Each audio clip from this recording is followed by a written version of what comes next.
Hello and welcome to episode 427 of the Stacey West podcast. My name is Gary and I am back in the hot seat after a hiatus. And I am joined today by Mr. Lamming. How are you, my friend? Hello. Good to have you back, mate, by the way. Really good to have you back. I'm fine, thank you. Yeah, absolutely fine. Not a lot really to share. I had a very lazy day because I may or may not have had one or two shandies more than I expected to in the pub after the game last night. But that was me. How are you? Yeah, all good, all good. I've had a busy day today. So we have a fish tank and we have something called a blackbeard algae, which grows like a silk on everything. And we've basically taken everything out of the fish tank today, cleaned it completely from top to bottom, and then put all new gravel and all sorts of stuff back in. And halfway through, I realised I didn't have anything called tap safe, which you put in the water when you put tap water in to remove any of the kind of metals and things from the water so that it's so suitable for the fish. Sophie said, "Why don't you nip into Louth?" Yeah, that won't take me very long, will it? Only bloody Christmas market day, won't it? So all of the Louth town centre was closed for Christmas market traffic. So I finally got in. I went around every shop I could think of, from Boys to B&M to Trotters Traders to the New York Trading Company, and not one of them had what I wanted in. So I literally wasted an hour and a half at a Christmas market today. Oh dear. Yeah. Well, at least it's a Sunday, I suppose. Yeah, at least it's a Sunday. And obviously I wasn't particularly happy, and it's going to be our first point of conversation, and it's football related, but it's not directly Lincoln related, that you, like an evil drug dealer, yesterday reignited an addiction that I have been fighting, and I'm going to say my entire life, because it's not related directly to this one game. So just for those listening at home, my name's Gary and I'm a football video game addict. And I have been ever since something called Emmeline Hughes International Soccer on the Commodore 64.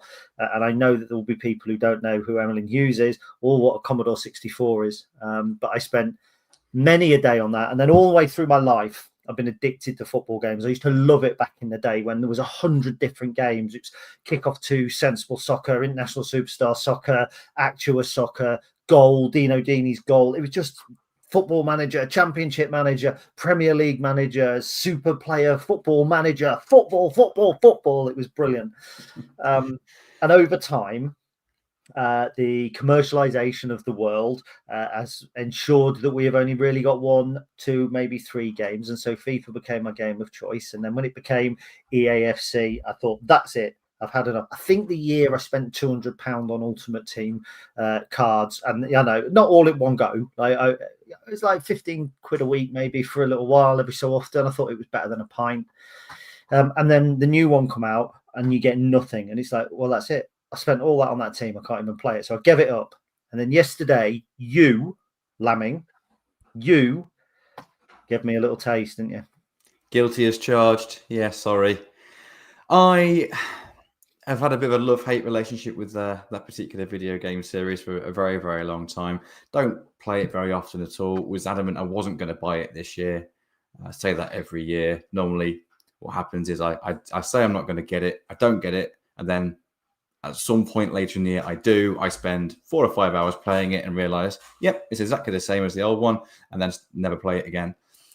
This year, I kind of bought it because I was bored in a weird sort of way. So I took my car in for some new tyres, and it was going to be longer than expected. I thought I needed 1, maybe 2 new tyres, and it turned out I needed 4 all in one go. That stung a little bit. So I was sat in Costa having a drink, waiting for them to sort my car out. And I thought, I was sat there on the PlayStation Store on my phone, just thinking, I've already spent a fortune now. What's another 60 quid on the video game to make myself feel better? Started downloading it, and as soon as I got home, started playing it, and thought, yep, it's exactly the same as all the other ones. Didn't particularly enjoy it. I think I even mentioned it on this podcast when I was on with Ben, kind of moaning and slagging it off a little bit. Actually kind of played it a little bit and don't hate it now. But I wouldn't say either of us set the world alight when we had a little friendly game yesterday, did we? No, well, I did want to use it as a way to segue in, but I am just going to apologise because I'm having some real internet troubles. I'm getting a Starlink internet fitted on Tuesday, but I appear to be having internet issues this evening already. So apologies if I keep dropping in and out and all that sort of stuff. I will. Hopefully, if you're listening at home, it will be a little bit more fluid. But yes, we played a game. You were a Norwegian team whose name escapes me. I was Valerenga. I was Gaziantep from Turkey. We do a thing where we pick 5 random teams and you just settle on the one that you think is going to be the best one. And the game was turgid. It was just 2 teams kicking it directly to each other in the middle of the park, where occasionally one may string a couple of passes together. But halfway through the second half of yesterday's game against Port Vale, I remember almost looking down to see, have I got a controller in my hand here? Because this looks very, very much like the game of football that we had produced earlier in the morning, which leads us beautifully. I haven't lost it. Beautifully onto Lincoln City versus Port Vale in the dismal, miserable, stereotypical November dank. I think that's the best way to put it. I think so. Yeah, it was the typical lower league, middle of winter, rainy, horrible winter's day. It was just a stereotypical match, wasn't it? Really, like second half particularly would fit into that category. I suppose the first one we're going to talk about though is the lineup, which seemed quite interesting when it came out. So yeah, what were your thoughts on that? Yeah, well, first of all, winter doesn't start until December the 21st. So bollocks, does it? It's winter now. Yeah, all right. I'm just literally Google says differently. Yeah, so we were in Stack when the team came out, and by the time we were sitting in our seat at 3 o'clock, which was an hour and a half, hour and 45 minutes, hour and 15 minutes, whatever, we still didn't have a clue how they were going to line up, did we? Because we were trying to put all the bits in, and it was like playing a game of Tetris, but where one of the blocks was actually circular. So you were fitting everything in, and they'd be like, no, but now I've got this circular one. Okay, let's put, no, but then I've got this gap over here. So the argument over who starts at 9, Collins or Street, is irrelevant. So we didn't play either of them. No point. Me defending Tom Bayliss all last week for people being critical of him looked like a bit of a chump because Tom Bayliss dropped to the bench. We got our wish as supporters to see Jack Moylan coming into the side, but it was ultimately, I think it was just 4-2-3-1. We were trying to reinvent the wheel, and all Michael had done was repainted it a little bit. Yeah, a little bit. Yeah, kind of 4-4-2, 4-2-3-1 kind of thing. I think the interesting part was we expected Jack Moylan to start because of his excellent performance away at Wickham, and also he did the presser. He was asked about it in the presser. It kind of felt like those questions wouldn't have been answered in the way that they were if he wasn't going to be on the pitch. But the big question mark was where, because I think Jack's best position is probably in the 10 or off the left, tucking in. When the team came out, you think, Ben House is in the team. He's probably going to be in the 10, though he has played on the left most recently, but Jack Moylan's probably better on the left than he is. But like you said, like wherever you put somebody, there was a big gap somewhere. And I think I settled pre-match on maybe we're 4-3-3 with McGrandles sitting in front of the back 4, and then House and Moylan as 2 kind of quite attacking 8s. Then a Bitku maybe off the right in kind of the Rob Street-esque role. But no, just 4-4-2. And Jack Moylan playing next to Conor McGrandles. Of course, Conor McGrandles the deeper of those 2, more defensive-minded, and Jack had a little bit of freedom to go and get in those little half spaces and pockets on the left-hand side. But he was very much just next to Conor McGrandles for the majority of the game. So, yeah, same shape, just different players in different positions.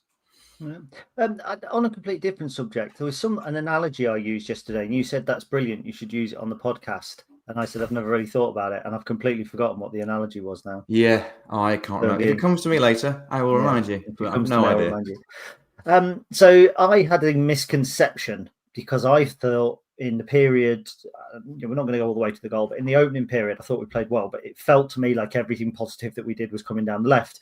Thought Adam Reach, Jack Moylan, Ben House were kind of linking up over on that side of the field quite nicely, being creative. But actually watching the highlights back, our first couple of chances came from the right-hand side, and they both fell to Fred. One was a nice break. He comes in the channel, Justin Abiku's kind of in the middle. Fred chooses to have an effort and lashes it into the side netting, and then another one that he's also put wide. But he looked quite lively in those opening kind of 10-15 minutes. And although we didn't pour forward like we did against Exeter or like we did against Stevenage, it always felt in that opening period that we had control against what is, and we'll come on to them, but a fairly average Port Vale team, and that's probably giving them more credit than they deserve. Yeah, agreed.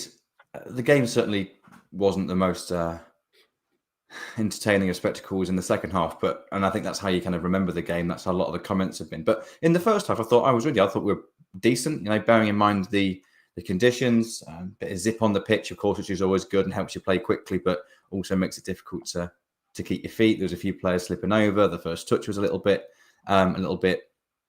trampoliny, maybe, for both teams at times. But now and then, we strung some good flowing attacks together, and Fred was involved at the start. It's an interesting game, Fred, actually, because I would say probably one of my biggest criticisms of the overall performance yesterday was that the ball, when we went longer, when we went central, it didn't seem to stick. When it went round the sides, I thought we played really well at times, but when it went to the centre and we went kind of slightly more vertical with it, it just seemed to not stick. But in terms of the highlights, it's Fred that seems to be getting in the right place at the right time, getting some shots off. Felt he should probably have done better with that chance that you just mentioned, where he hit the I was going to say side netting, but it wasn't even side netting. It was a good few yards wide. Good pull through from Rico Hackett, by the way. Who knew he had a right foot? But he clearly does. I think he'd come off his shin. At the time, I remember thinking he's shinned that, and he looked upset. But one thing I think about Fred is he's not a player that lacks confidence. If he misses a couple, he still has a go and misses another one. Absolutely. Him, Justin came on, made the change last week, got their opportunity, did it, and didn't make the same impact this week. On the aerial duels, by the way, interesting that we only won 36% of our aerial duels yesterday, which I think is the lowest figure, and I'll double check because the Stacey West podcast prides itself on accuracy. It's the lowest percentage, since Chelsea in the Carabao Cup.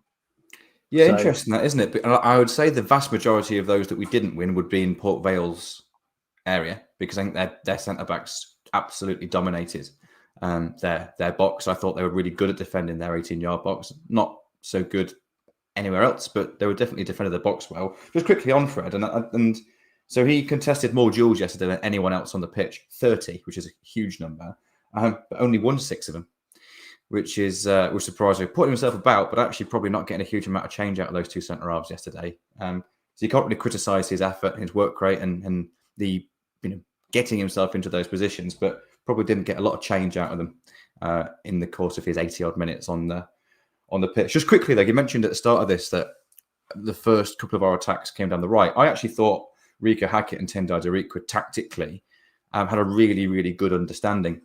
Because we had quite a lot of the ball in the first half. I think we had 60% possession in the first half, and we looked to have decent control with the ball, which is something that we haven't really had too much of this season. And when we had some periods of settled possession, I thought, well, both flanks we had good understanding. We'll touch on the left probably when we discuss the goal. But I just thought it was worth pointing out on the right, because notice that when we had the ball on our left hand side, like deep, Tendai took us quite narrow. If we do lose the ball, it's a player central to stop the counter attack quicker, but also it's an easier switch ball. But Rico is holding the width like really kind of touchline wide. However, when we're attacking, you see Rico Hackett drifting really, really central, as he did for his goal, for example, but did it countless times, and then Tendai gets on the outside.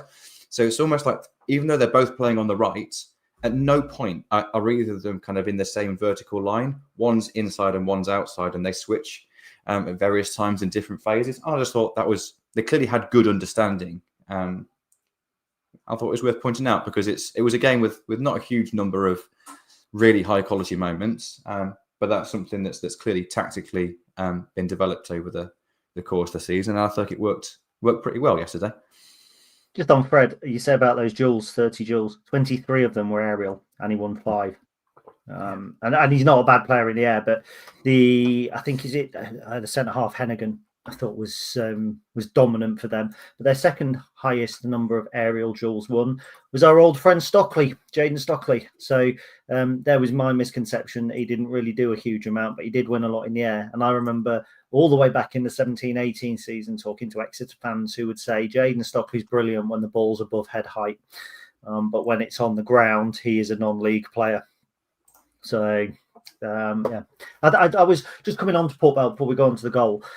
Actually, their lineup does read like a who's who of Lincoln past, like of players that I've seen and thought I would love them, but who now are just that little bit off it, like Devante Cole, like Jayden Stockley, like Ronan Curtis. It's just like, wow, these players, what a team that would have been 6 years ago. And it kind of, so it came to pass. I mean, Ronan Curtis was a great player at Portsmouth, wasn't he, for a while? And actually, I thought he was decent for them yesterday. He was the 11 when he was playing out wide. Yeah. But yeah, they were just, I actually quite like Funsu Ojo as well for them. I think he was at Scunthorpe, possibly went off to Aberdeen or something like that. Yeah, he's had a few clubs, hasn't he? Yeah, but they were just, they were stodgy and the pitch didn't really help. And like, there wasn't that many moments of quality until the goal. And it's unlike you and I to be talking about a game and now we're half an hour into it already, 16 minutes into the podcast, and we had 6 minutes of us talking about other stuff. But do you know what? The more I watched the goal back, on dark nights, it's one light that illuminates a room, isn't it? When at night, the moon is just the one thing that illuminates, and that's what it was. It was like the one overriding thing that illuminated the deep November gloom yesterday. Was a goal that every time I watch it, I think, do you know what? That's better than I thought it was, because it has a little bit of everything. It's got a defensive challenge. It's got some really nice football from Adam Reach and Jack Moylan. And then it's that little bit, Reach, the way he pulls the ball back, it's clever. Rather than just flashing it across the 6-yard box, because they got back in numbers, but let's be fair. When we broke, it wasn't that we were breaking 2-on-2 and checking back. They were always back in numbers. That's one thing they did very well. They were organised in that respect. So he's got players around him. But the way that Hackett just checks his run, and I watched it in slow motion, and you see him running. He sees Reach look up, and he just checks his run. He doesn't take a step back. He just holds the step for a split second. The defender takes the step. It comes back to him, and he's control with his right, strike with his left. But it's almost like it's in one movement. It's like a salsa. It's like a nice little rumba. It's like I've touched it and I've put it in the back of the net. And it was a goal that, I just think it was a really, really nice goal. And it did illuminate a really, when I say dismal afternoon, I don't mean that from a Lincoln City perspective. I just mean everybody wanted to be in the pub, didn't they, yesterday? Yeah, it was miserable, wasn't it? It's weird. It was a great goal. I do want to talk about the goal in a bit of depth because I thought there were some brilliant moments before Rico hit the back of the net. But yeah, we'll get on to the second half, as mentioned earlier. But I thought we were decent in the first half. I think whenever there was a moment of quality, it was from us. But yeah, it was not a game that had a huge number of those moments. But this was an absolutely outstanding goal. And I've obviously watched it back a few times before we came on to this evening. And every time you watch it, there's something that you notice that got better and better. So first and foremost, Sonny Bradley, sliding interception. I haven't seen too many players kind of go to ground, sliding around to making tackles. It's good fun, isn't it, when it's wet like that? But yeah, good interception. I think Adam Reach was absolutely outstanding in this little phase of play. Agreed. It's his pass into Moylan, really brave pass, takes two Port Vale players completely out of the game with one pass. And he could have found Ben House on the touchline for an easier ball, but this was a ball that literally takes two Port Vale players completely out of the game. Jack Moylan does what Jack Moylan does. He takes it on the half turn. First thought is run forward. Brilliant. Adam Reach carries on his run on the inside, and I love Jack Moylan's footwork. Not only did he have quick feet, but he just for a split second delays the pass so that Adam Reach can take it in his stride. Rico, as you mentioned earlier, has drifted right on the inside. And let's not forget, he's our right winger, and he picked the ball up basically in the D of the 18-yard box. At the point he takes his first touch, there were, as you mentioned, quite a few Port Vale players had got back. every single one of them, at the moment that Rico has taken his touch, has their back to play. They're all facing their own goal, and that's the benefit of that kind of cutback there that Adam Reach has done so well to spot, and Rico has clearly anticipated. Because even though they have players back, all of their momentum is not facing Rico Hackett. They're not facing and trying to block the shot. So it gives him just that extra split second to pick his place, and he picks it brilliantly. It was like every moment of that goal, from Sonny Bradley's interception all the way through, was superb football. But I think the most important part of it was Adam Reach's first pass. I think that's the bit that gets forgotten, a bit that would have got missed. To be honest, I didn't really think about it until watching it back. And yeah, it was a superb pass that just got us on the attack at pace. It was an absolutely brilliant goal. Yep, agreed. Now, I want to pick up on something else as well before we go too much further. Because on the site and on podcasts, I have been massively critical of referees in recent weeks. Like, hugely critical, because I think we've had some stinkers. And I think overall, the quality of officiating in our games has been from average to woeful. And I think that's about it. I've seen some criticism already in the comments for Peter Wright yesterday. I'm not going to jump on board with that. I actually thought he had a good game. I thought he tried to let it flow a little bit. Yeah, Fred was held. But there's an issue with the way that Fred is held, which means he doesn't get free kicks. Because players, we can see in the stands that an opposition player puts their arms around Fred and is holding him.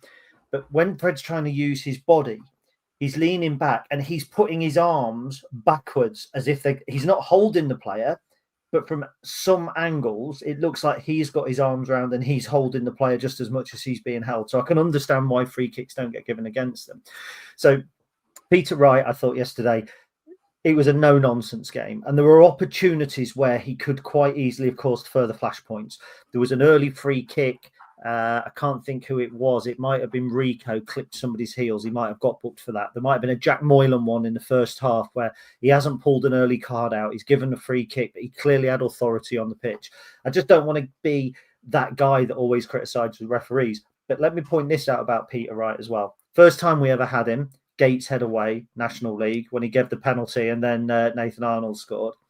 His first EFL game that he refereed was us versus Port Vale at Sinsel where we were 1-0 up just around Christmas in the middle of winter, and we conceded in the last minute and drew 1-1. And the game after that he refereed was Huddersfield away in the Cup, and we won 1-0. So could there be an omen there? But no, I thought generally, the referee had a decent game. And when we're 22 minutes into a podcast already talking about the referee, that the second half was not a thriller.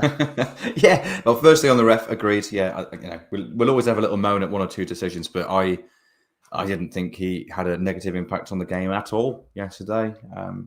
I'm with you. Like, there's nothing more frustrating when a referee is just below the level, and they just feel like incompetent for the level and don't understand what's actually happening on the pitch. It's almost like they don't understand the game or the kind of the professionalism of the game at times. That's the frustrating thing, and it's when you're on the wrong end of that. It feels unjust, doesn't it? So it is annoying. And like you say, it's only fair to point out when actually they've been perfectly fine and perfectly acceptable. And I thought it was perfectly acceptable yesterday. I must point out, he did give a free kick. I think it was Ronan Curtis. They were attacking, I think, in the second half. And Curtis has clearly slipped. There's players in between. The ref's given a free kick. Do you know what? I look at that and you're going to go, yeah, it's 50-50. It's one way or the other. But Curtis didn't, I think it was him, didn't actually claim it. He slipped. He's not even looked at the referee. The ref's given a free kick. And the barrage of abuse that he got for being a cheat, and all he's done is slipped over. And it was at that moment more than ever that I thought, well, I know we're coming up to Panto season, but I do forget sometimes what a pantomime football really can be. I didn't realise he slipped. So I thought he went down very theatrically. I think it was a foul. I thought he got clipped, but I thought he was making a lot of it at the time. But maybe I didn't if he slipped, he slipped. But I may have missed that. I wasn't one hurling abuse at all. But I just thought you're going to get a free kick anyway. You didn't need to dive theatrically. But hey, I hurled abuse. A big thing.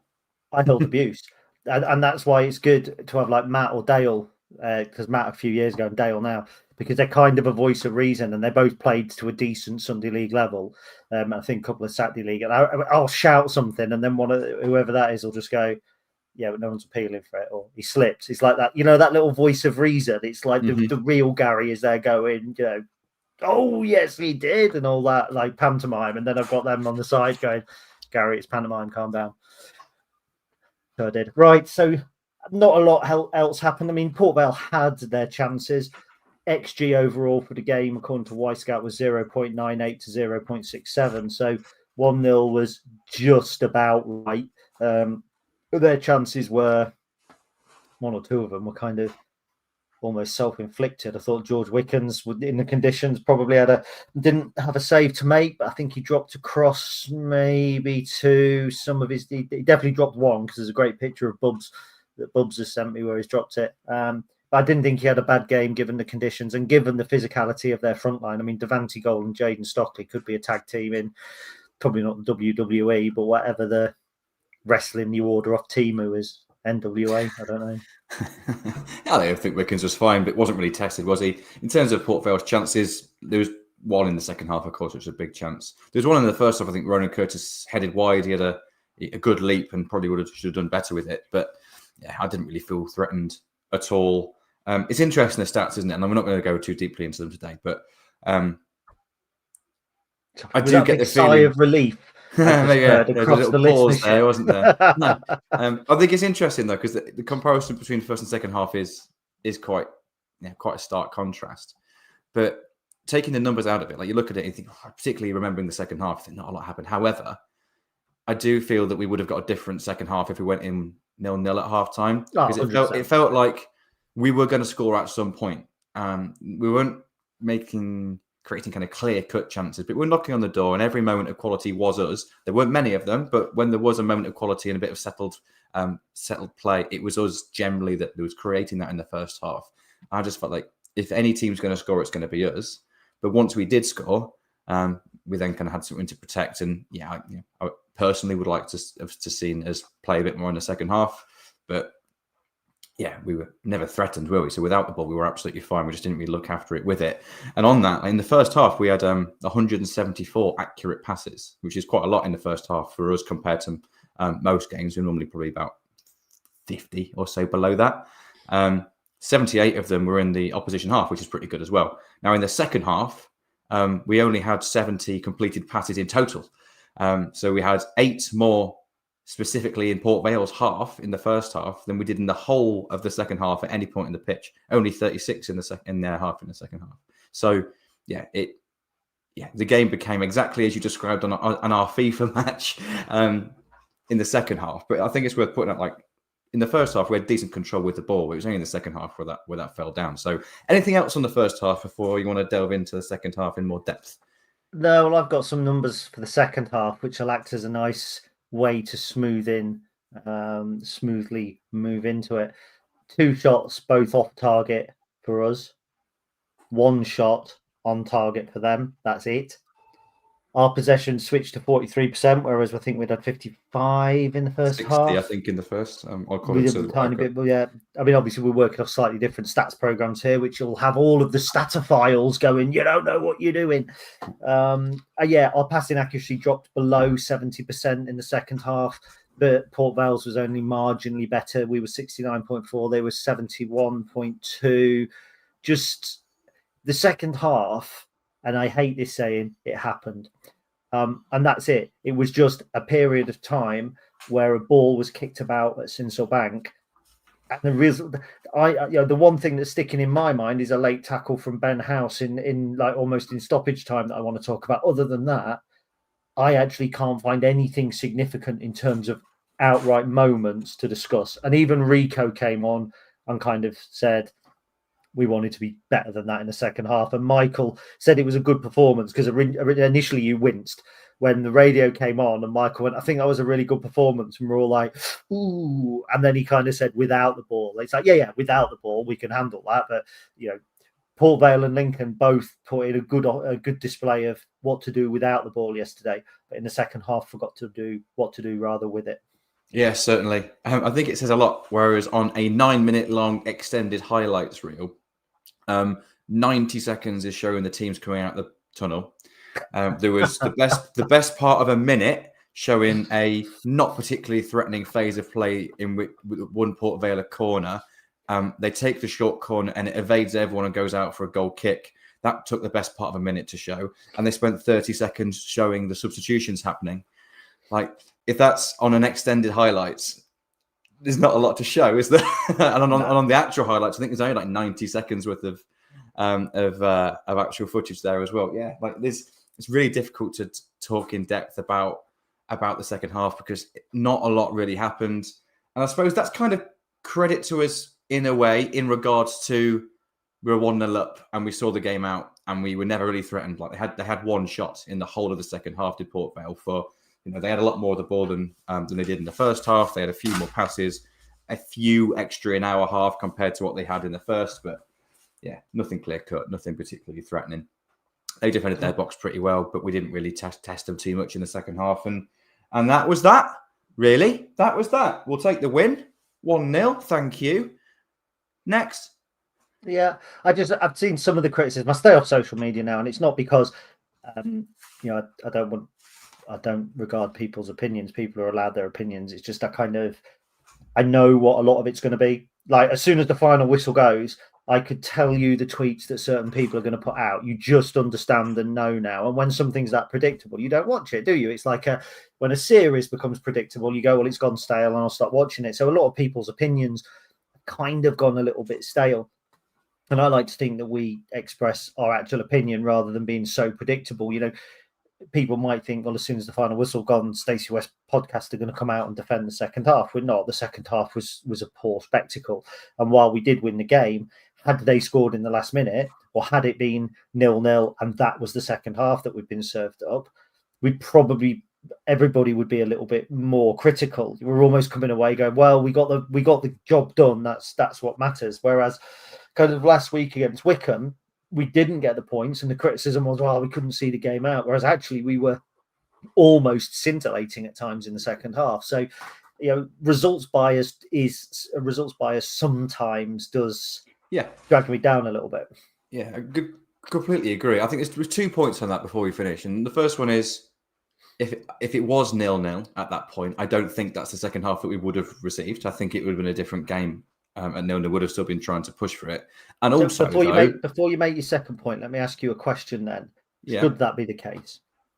We're saying that game state, if we're not winning 1-0, then the second half's different. So why is it, when we're still coming to try and get the second goal, there's no suggestion that we sit back at 1-0 as a tactic.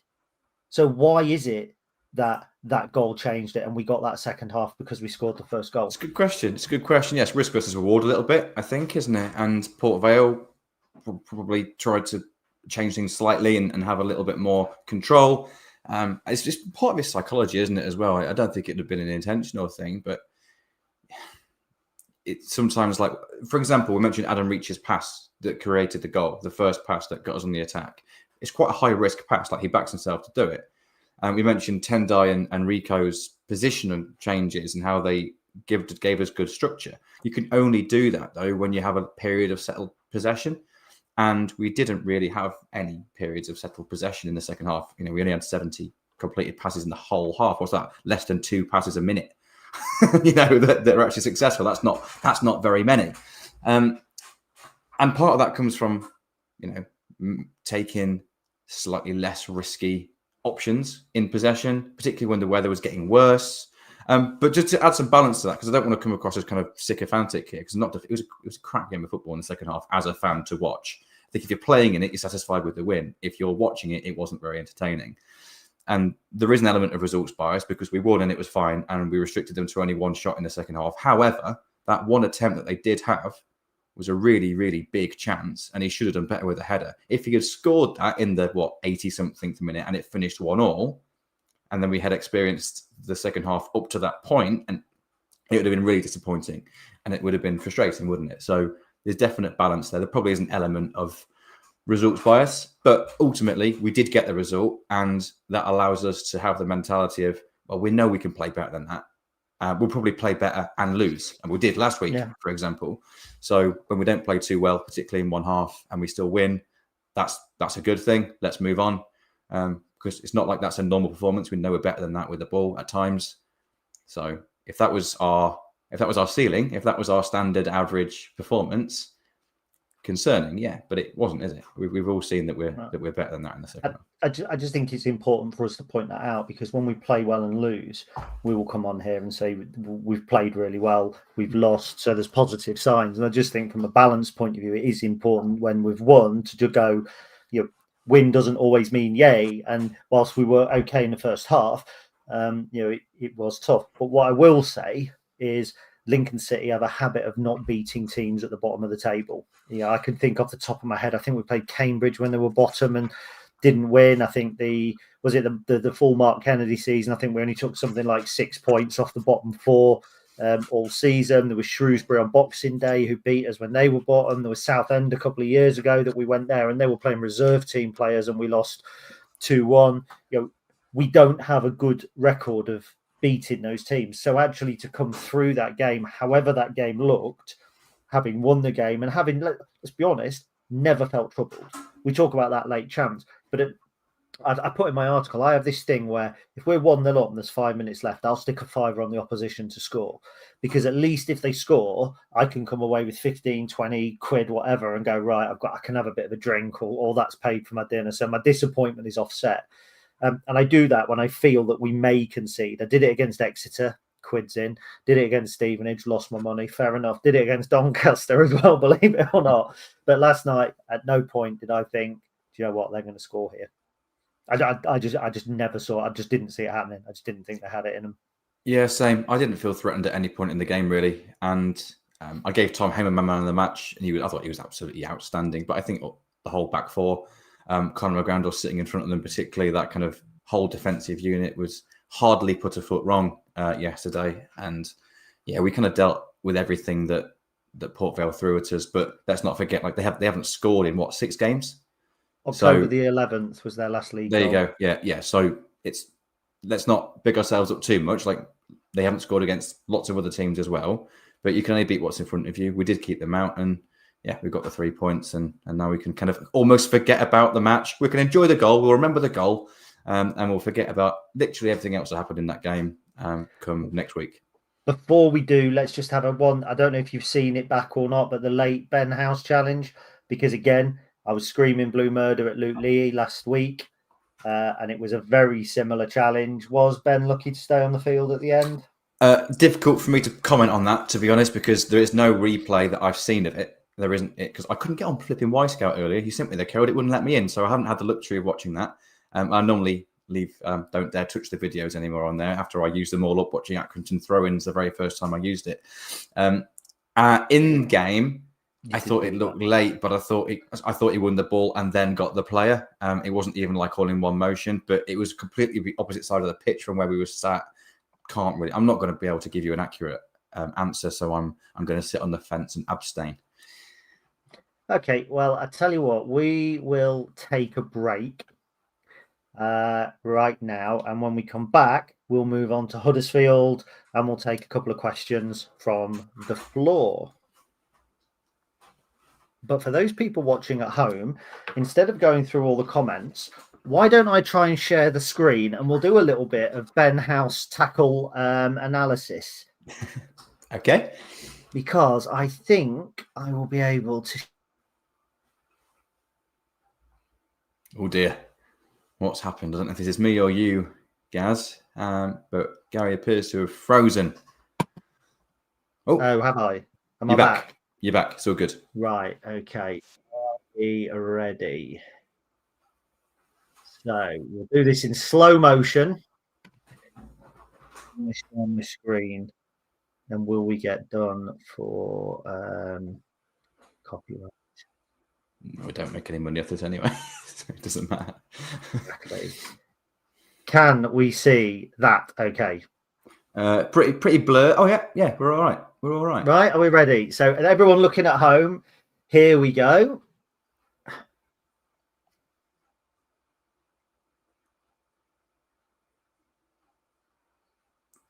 Ooh. What do we think? I mean, I mean, he's got the ball first. However, it's very important to point out that there's nowhere in the laws of the game does it even reference whether you win the ball or not. Complete myth. If you're out of control, He hasn't touched and the you're ball. endangering the opponent. Oh no, he hasn't actually. I thought he did in the game. But anyway, the point I was making is it's actually in the laws of the game. It's irrelevant whether you get the ball or not. It's if you're going in with like too aggressive and you're in danger of opponent, you're out of control. Then it's a foul. That's, I would say, needless actually at that point in the game as well.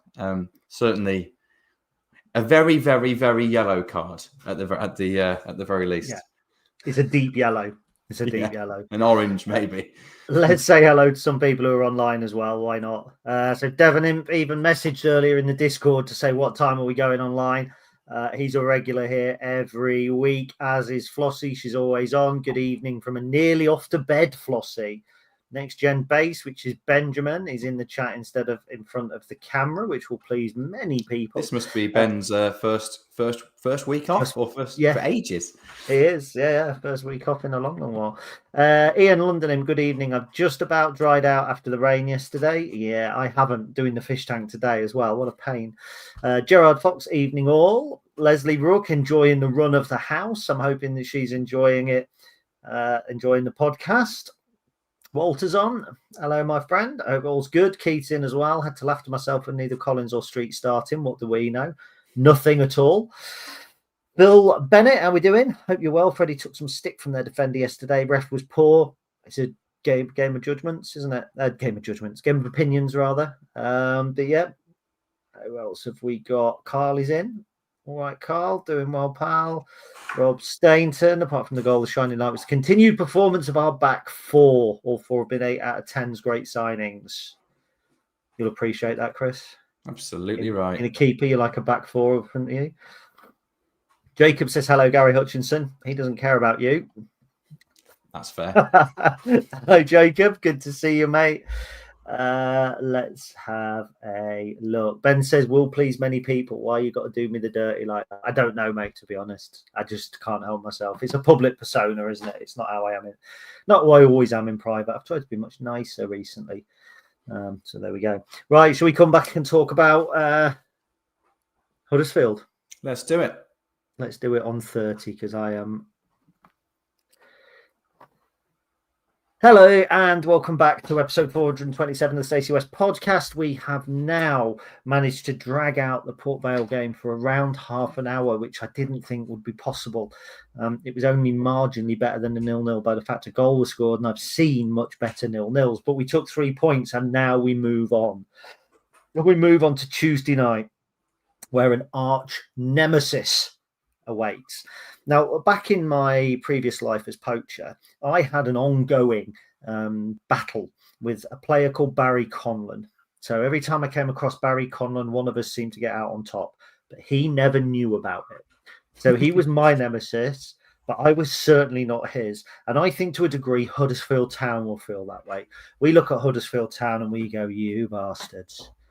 You beat us in Golden Goal in 94, 95. It was your home that we then got beaten by Emily. The Huddersfield curse passed on to us. You nicked Danny and Nicky Cowley. Pavel Abbott scored that own goal. Andy Booth dived in the playoff semi-final when we were 2-0 up and could quite easily have won. You nicked Harry Toffenlow. You nicked Lass Sorensen. You nicked Gary Taylor-Fletcher. You nicked Joe Taylor. You bunch of absolute dog botherers. Huddersfield. And Tuesday night, they are back. So we have history in this competition with them. As I said, we were the first team to be eliminated on Golden Goal in 94-95. If you want to hear the story of that, I have done a podcast on it, looking back at it's 94-95, sorry. Looking back at the game in November 1994, the circumstances leading up to it, the Golden Goal, and how we got revenge just 3 days later. I've been told it's a good listen. So if you would like to do that, that is a podcast special. Will we get anything from Tuesday that could warrant a second podcast special, Chris? Let's hope so. You missed Sean Rowan off your list of things to be annoyed at Huddersfield about. Everything else was great. I was getting carried away. But the fact is exactly that, though. Like, we just don't like them. they're always just bigger and generally better than us, slightly more luxurious, well, not luxurious, but just always have a few more quid than we do. They always punch down, don't they? That's what it feels like, and they don't even know they're doing it, most likely. But Tuesday's an interesting one, isn't it? Because we obviously haven't got a game on Saturday. Huddersfield have. This is a competition that the club takes seriously. It's good to get money in the bank. We can end up at Wembley. So yeah, I think because in the last couple of games we've seen a heavily rotated squad. I think there was pretty much 11 odd changes, wasn't there, in the last game against Barnsley? I certainly don't see that happening. It's quite difficult to predict because we don't know how strong we'll go. But it's also worth pointing out in the last match in this competition against Mansfield for Huddersfield, even though they did have a game just a few days later, they put a pretty strong side out and to beat Mansfield 3-1 to qualify. So it would indicate that they don't take this, they do take this relatively seriously themselves. There were two heavily rotated teams for them in their previous two matches. They played basically their reserves against Newcastle under-21s and won 6-2. They lost 1-0 away at Harrogate with a heavily rotated squad. And there was less rotation in their last game on the 4th of November against Mansfield. So if that's anything to go by, we might see two relatively strong sides on Tuesday night. Yeah, now, obviously they got knocked out of the FA Cup as well. But they play on Saturday, don't they? Which I think is interesting. I didn't hear you there. Away at Cardiff, So yes. It's a league game away at Cardiff, which is obviously going to be quite a big game for both teams. And then they have a league game away, obviously next Tuesday, as everyone does, at Northampton. So there is a potential here for rotation. But what does rotation look like? Well, David Kasumu was an unused sub at the weekend. David Kasumu. Joe Taylor was an unused sub. Sean Rowan was an unused sub. Ben Wiles came on at half-time. Alfie May came on at half-time. Lee Nichols could be the keeper that plays 130 games for MK Dons or 130 starts for MK Dons.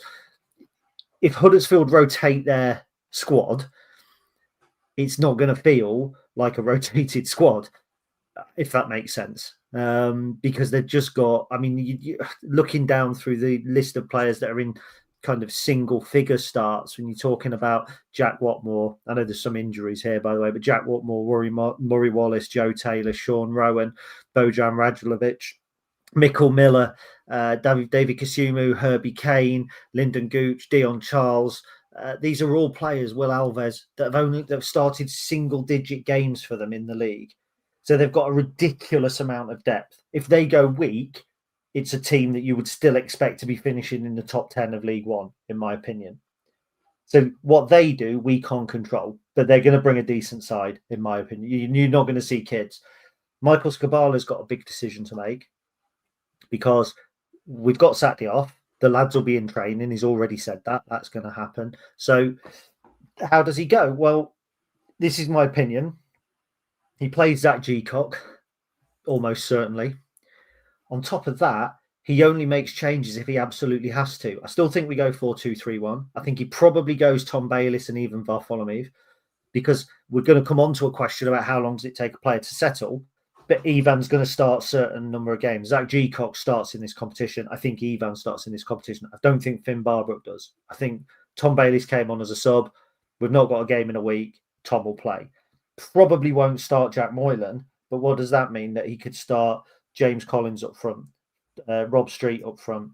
Eric Ring could probably play on one of the flanks. Dom Jeffries will be involved in some capacity as he's kind of coming back in. Will it be sort of time to see Frankie Okawankwo? Potentially. I don't think he starts Dexter Lembakisa unless we look at Tendai and go, well, actually, maybe we could rest 10. The other one could be Riley Towler. We could look, I think, at giving him some minutes and potentially resting Sonny Bradley. But he'll have the big guns in the squad as well, in my opinion. Yeah, agreed. I think we'll go strong. I think Michael mentioned that in his post-match press conference when he was asked about it. He mentioned that, we want to do London's competition. We're going to put a strong side out. So I'm with you. I don't expect to see the likes of Dexter start, the likes of Finn Barbrook start as well as he played in the previous game. But you mentioned how strong Huddersfield's rotated squad is. I think maybe not quite to the same extent, but we've definitely got a similar feel to our depth in that regard. So yeah, like you say, we started Jack Moylan in the 6 next to Conor McGrandles. We'll probably expect to see Tom Bayliss come back in on Tuesday, mainly because Jack probably can't do 2 starts in a week after such a long layoff. But that's our centre midfield pairing that started the majority of the season.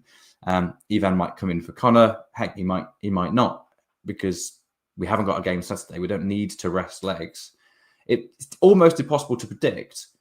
But I certainly, there's probably, as much as we've got a deep squad of 20 plus players, it's been us 16, 17 regulars, hasn't it, that have been getting most of the minutes. I think it will be an 11 that it features that group of players rather than the ones that have only played 2 or 3 times. Let me tell you the 11 that I would like to see, and you give me your opinion on it.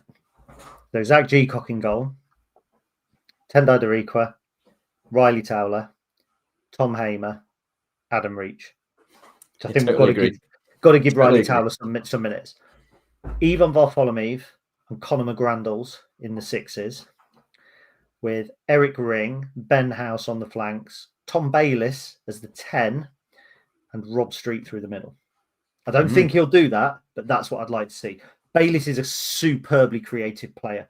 He can carry the ball well. He's a polished Jack Moylan, but we don't get to see it all the time. And I'd love to see him there. And people talk about him being lightweight. You're talking about a 6-foot-odd player here. When he came on physically, he looked like we brought one of the big lads on. I'd love to see Bayliss start as a 10 this week. Interesting. I don't know if I see that as his position. I think he can play that. I don't know if I see that as his best position. I like him next to McGrandles. In terms of predicting it, it's like we said, difficult to do so. Yeah, you can't predict. But yeah. I would expect both Rob Street and James Collins to start. Probably expect Eric Ring to start. I expect Tom Bayliss to start. Whether it's Ivan or Connor would be a question. Probably Ivan. It's still as much as we want to put a strong squad out. He needs to play games, doesn't he? Yeah, and then the last couple may be difficult to pick, but yeah, that's that's a team that you'd be very happy to start in the league, isn't it? So it's all right, yeah. But I think it's interesting because there'll be maybe a few more bums on seats compared to other games at this stage in the competition, because we're probably taking it seriously. Playing against Huddersfield, are a bigger club. We haven't got a game on Saturday, so people are going to be maybe have money that would normally spend on a game on a Saturday. They're not going to be spending, so might come along for that. But it's still going to be a much smaller attendance than we are used to for league games. However, I think the quality on the pitch is probably going to be pretty close to a League One fixture from both sides. So it'd be an interesting spectacle worth getting to, I think, if we can. Yeah. So let's move on from that a little bit. And it kind of does and doesn't move on. We're mentioning there about Ivan, who's been with us, 4 months now. Eric Ring, who's been with us 15 months now. There was a user on our Discord channel for Patreons who basically, he said, I'm a bit perplexed. We pay a club record fee for a player who then doesn't play 4 months into the season. What do we think? And somebody then has kind of followed it up and put, he's on a 4-year deal. I'd have concerns if he ain't playing in his second season. I think the question really is, how long does a player need to settle? And I think it's an interesting question to pick up. First of all, I think it's almost like asking how long is a piece of string, because some players like James Collins came in last season and settled like snow. He was, he was in and he was playing well straight away. Tom Pett a few years ago came in and was 6 months before he even looked like he was up to Lincoln City standard. And then the next season he was outstanding. For players coming from abroad, I think there is perhaps a little bit more. So from Scandinavia, Eric Ring comes down from Scandinavia, probably not quite as physical, dare I say, in the Swedish top flight to League One. Does he need 12, 18 months to settle? 12 months. I'd like to have seen more of him from the beginning of the season onwards, but let's not forget he got injured. He was carrying that injury against Plymouth. He's only really just coming back to fitness.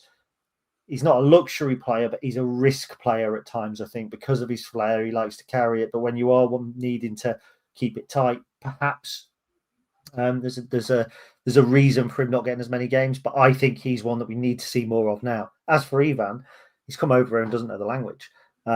I wouldn't expect him to be a first-team player in the first 4 months of coming over here, and I certainly didn't expect to see that. I expect to see him getting games. I expect to see him start on Tuesday, but it wouldn't surprise me if he's still not our regular starting number 6 come May. Agreed. Yeah, I think both Ring and Ivan are in very different situations, I think, for a number of reasons. Ivan, yeah, is 3 or 4 months in, doesn't know the language, completely new country, but also it's the form of Conor McGrandles is keeping him out of the team as well, because Conor McGrandles has been one of our best players so far this season.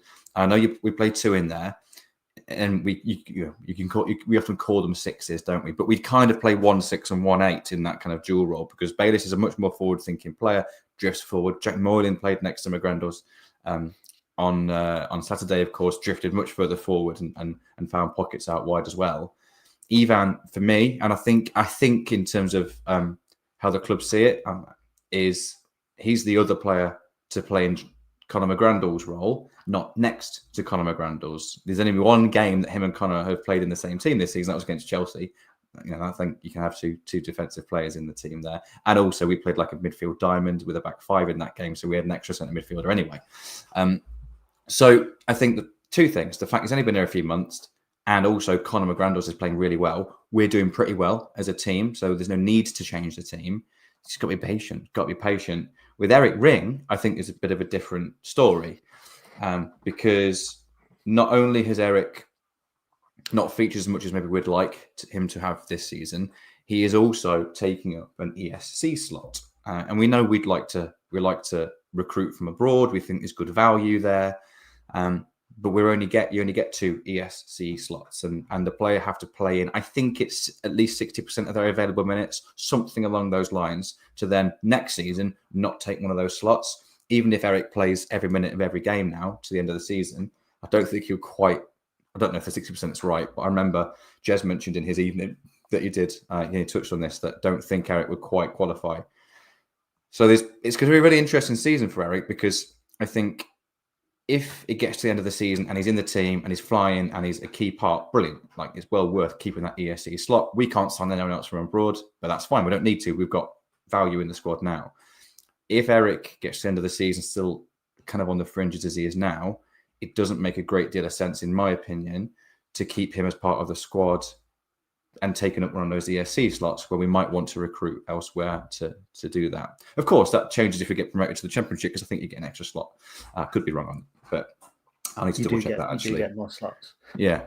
So I think they're both in different situations. I think the similarities, they both come from abroad. They're both on 4-year deals, but I think the situation is quite different for both of those players. For me, it's the form of Conor that's keeping Ivan out the team. For Eric, possibly hasn't really taken his chances when he's got them. Played well against Salford, but that was a rotated team. Did all right against Rotherham, but obviously it's a game we lost 3-0 in, regardless of whether that's a fair reflection of the overall game. He was part of it. He was in the again cup though, isn't it? So yeah, hasn't had much opportunity. Hasn't really taken it when he's got it. It's different, isn't it? It's different. I really hope he does. I think he could be a big player. I think we all said pre-season we thought Eric Ring would have a big season this season, didn't we? And he's still got plenty of time to do it. But I think it's probably more pressing for him to start to get more game time and impress and cement his place in the team than it is for Ivan at the moment. Another question, and we'll keep these a little bit brief, but based on the Wycombe and Port Vale games, is Jack Moylan a better starter or finisher? So I'll pick that one up, if I may, and then pass over to you. I don't think either game proves the point. I would probably argue that you want that creativity on from the start, because you want the faster start. You want it. We showed it, if you take a first half lead on Saturday, you have something to defend. If you're chasing a game, it's all well and good, but the game can then be open and you can end up losing 3-2 when you were 2-0 and pulled it back, as we did against Wycombe.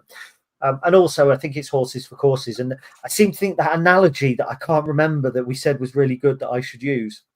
I seem to think it was a little bit around, it might have been around this, that it depends who you're coming up against as to exactly which players are going to do the job for you. Kind of, if you were playing Port Vale and they're 10 behind the ball or whatever, and they weren't as deep as you would expect, but they were well organised, that's going to take a different skill set from kind of playing, let's say, a team like Huddersfield who are going to come at you. And it's the difference between, a battering ram to knock the door down. Yes, let's try and use the lockpick first before you go heavy metal with the battering ram. Was that the analogy? I'm not sure. No, it wasn't, but that's still quite good. So, like, the question is Jack Moylan better to start than to come off the bench? There isn't an answer to that because it all depends on the game. Like, there's going to be some games, like that, like you said there about Chelsea, but even and Conor McGrandles both played in that game next to each other because that's what that game dictated. So, if he'd been fit, would Jack Moylan have started against Chelsea? Probably not, given the approach that we needed to take.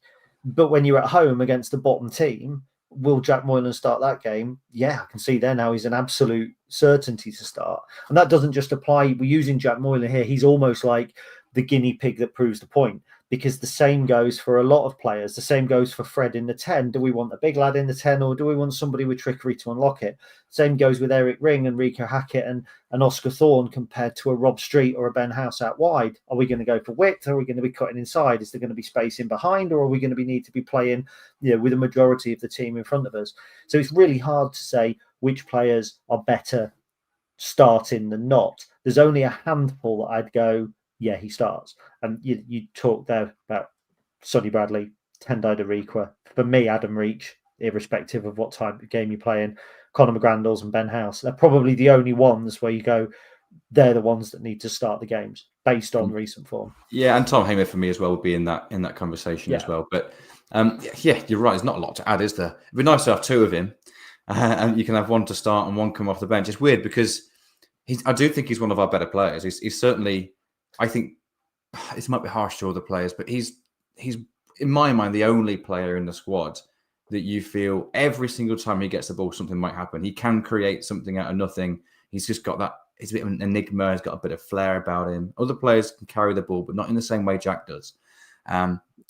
So yeah, it's great to have that from the start, isn't it? Because particularly if we start quickly and we want to, score the early goal, but also if you're chasing the game, it's brilliant to have someone like that to bring off the bench. So it's horses for courses. It'd be nice to have two of him. For me, to actually give an answer, because I agree with you, by the way, it's impossible to answer really, but I'm going to answer it best I can. I would prefer him to start because I want our best players on the pitch. I would want to give us the best possible opportunity to score first. We know that if you score the first goal, you're significantly more likely to win the game. Let's score first. We were great at that at the start of the season. And then, hey, if you can't do full 90, you need a bit more solidity. Once you're a goal up, fine by me. But it'd also be nice to have him on the bench to bring off. So you can't win, can you? No, very good. Now, this isn't a question as such. Well, it is and it isn't, but I do like it. And it's one that I wanted to throw in as the final point. And it's from one of our patrons again. And it says, only Bolton have a better home record than us. And we were within seconds of winning there. Should we really start giving credit where it's due? And just to point that out, we have won 6 at home, as Bolton have, and there are only 4 teams that have won 6 games at home: Cardiff, Bradford, us, and Bolton. We've only lost once at home. Bolton haven't lost at all, but they've drawn 3. Whereas, obviously, we were minutes from being the team that caused us to be the best team at home by winning away at Bolton. So, quite interesting. So we've taken 20 points, an average PPG of 2.22 at home, and actually matched by Bradford, but our goal difference is slightly better.